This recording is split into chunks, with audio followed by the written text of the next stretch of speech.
Part 2. Now, let's focus on a series that I actually know quite well, and am still actively a part of. Now, 40K is a shotgun of quality.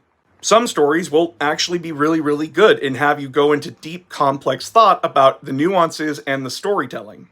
How people are tricked into following evil organizations and how they either have to live with it or it's death. Or wasting my goddamn time by doing Jurassic Park again because goddamn it, damnation of Pythos, why do you exist? Now let's go into a topic that I know will cause so much fun in the comments. Female custodies. Is it a retcon? No, not really. A brotherhood is an organization, not literally men only. If we're using literal words here, that is the definition. As well, until 8th edition, the custodies were never expanded upon at all and weren't even mentioned in 5th to 7th edition in any of the books outside of the Horus Heresy. And each codex, unless specified otherwise, always overwrites the other. So the 9th edition Custodes Codex overrode the 8th edition Custodes Codex. Same with the 10th, it overrode the 9th edition one. You want to know how I know this? Because in the 4th edition Space Marine Codex, Ferrus Manus was alive. But then in the 5th edition Codex, he's dead. Because this book happened and he lost his head. As well as expanding on a faction is not a retcon. But a lot of the criticism about female custodies was nothing but nitpicking.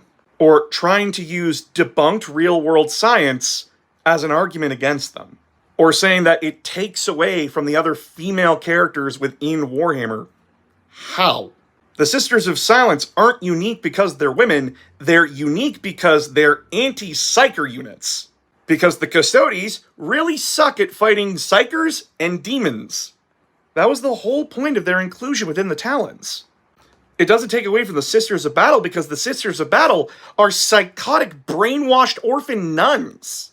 Their whole shtick is to be a mix of what Space Marine and Guard tactics are, without having the toughness of the Space Marines and the flexibility of the Imperial Guard.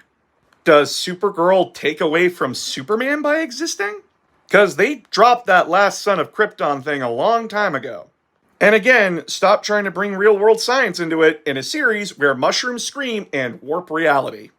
Real-world logic does not work in a fictional world sense, but it's needless nitpicking to get you angry. Even though the people complaining about it, most of them never engage with the franchise at all, and admitted in leaked DMs that they were only doing it because it was easy money, and they love the fact that their audience is dumb. I.e., their criticisms are worthless.